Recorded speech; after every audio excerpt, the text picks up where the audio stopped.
Sacramento County Office of Education. I'm a program analyst, so I do a lot of the supporting behind the scenes in terms of your contracts, reminders around your progress reports, etc. But yeah, I'm here to highlight some of our key resources on the online community, and I really quick want to get a grasp on like how people are using it. So on a scale of 0 to 3, 3 being I use the online community all the time, it's super helpful. 2 being I use it every so often. 1, I hardly use it. To 0, I didn't even know this existed until today because I know that some of y'all are new in your positions.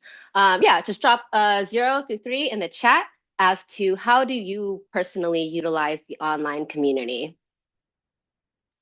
All right, I see some ones, a lot of ones, some twos. Okay, some more twos. All right, well, hopefully we can bring some of those ones up into twos and use it a little more often because there are a lot of good resources there today. If you are kind of new and don't have access to the online community, for those watching this recording, you can go ahead and email us at capacitygrants@sccoe.org. But for those who don't have access and are in the Zoom currently, you can go ahead and just drop in the chat that you need access, and we will go ahead and handle that there because you will need access for an activity we have at the end of this presentation. Slide.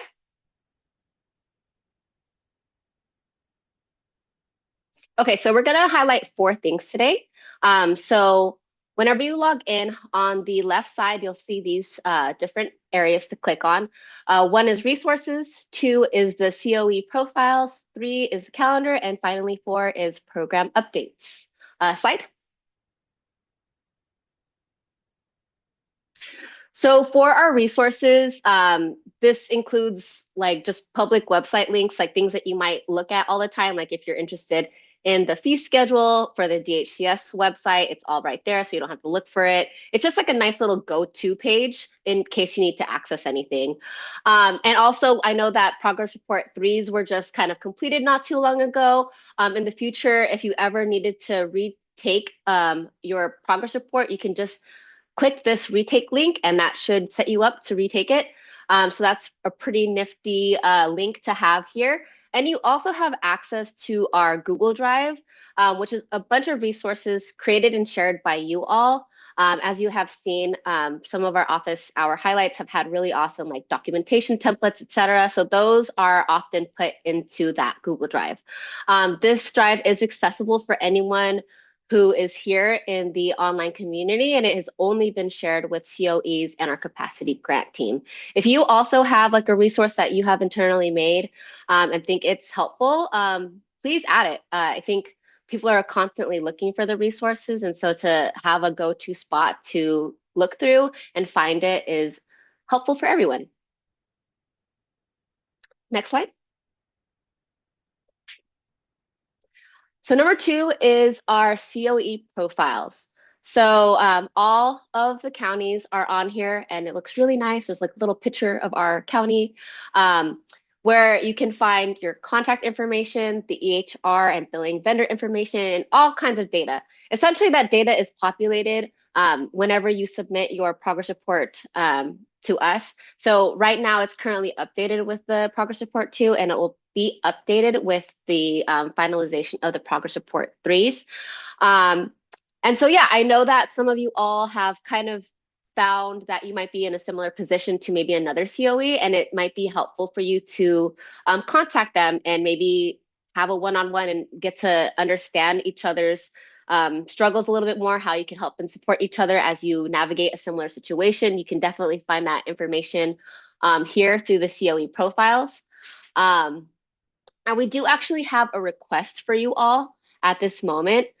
So when you navigate the COE profiles, there's little tabs at the top as well, where you can kind of select the EHR and billing vendor for your COE. We would like you all to take a moment and just kind of make sure and confirm that we have the correct EHR and billing vendors for you. I know that a lot of you have had some transitions and didn't like a particular vendor and so switched to somebody else. You can confirm or update that information with the link that we're going to put in the chat right now.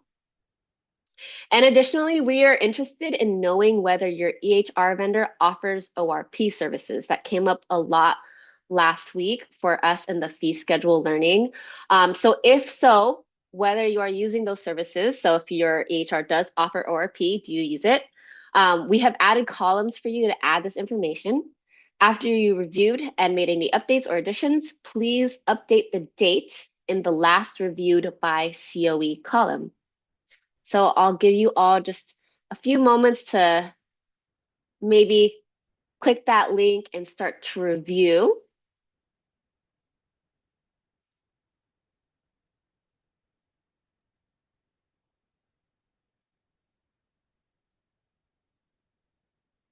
Okay, slide.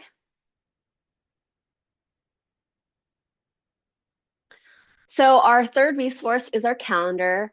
It includes three different calendars, our CYBHI capacity grants events, our DHCS fee schedule meetings, and any conferences and events that are pertinent or relevant to this work. You can obviously view it by month, week, or as a list, whatever is your preference. You can click on each one to see more details, and it's pretty easy. If there's an event that you want to add onto your calendar, you can click on it and say copy to your calendar. If there is anything that is not on our radar and you see that it's missing, you can go ahead and let us know at that capacity grant email. As always, we cannot do this work alone. California is a big state, and we definitely support and rely on you all to also give us support to know what's going on. Slide. Okay, so our last one we want to highlight is our program updates. So our state team posts program updates pretty regularly every Wednesday. And this is information that is pertinent to, our capacity grant technical assistance activities, grant administration action items. I know that we had been kind of letting you all know who we might need invoices from the last couple of sessions. There are different resources, partner activities, and more. If you are ever unable to make one of these office hours, this is definitely a good go-to spot to just kind of get a recap as to what you may have missed because maybe there's something that you wanted to keep track of. So this is definitely a great space to just get a recap on what maybe happened throughout the week in office hours or some of the other peer learning communities. Okay, so I know you all heard me talk, but it's definitely one thing to hear someone and maybe view it, but it's another thing to actually start digging in and doing the work yourself or navigating something yourself. So we have a activity for you all. So slide. So we are going to have you all break up into small groups and navigate the online community resource page, as well as the online community itself, and try answering as many of these questions as you can. We will put these questions in the chat so that way you guys have access to it. But okay, I put those in the chat. Are there any questions before we put you all into small breakout rooms for about 5 to 7 minutes? What happens if I answer all the questions right? Well, if your group can answer all the questions right, we have a surprise prize for you. And it is a positive vegetable. What's a positive vegetable, you may ask? It is a cute little crocheted friend in the form of a vegetable or fruit with some kind of positive punny affirmation. So we will, it's just a competitive, this is some incentive for you all to really get in there. You guys are in a group, so split up the work. But yeah, whenever the breakout rooms are ready, we can go ahead and uh, open those up.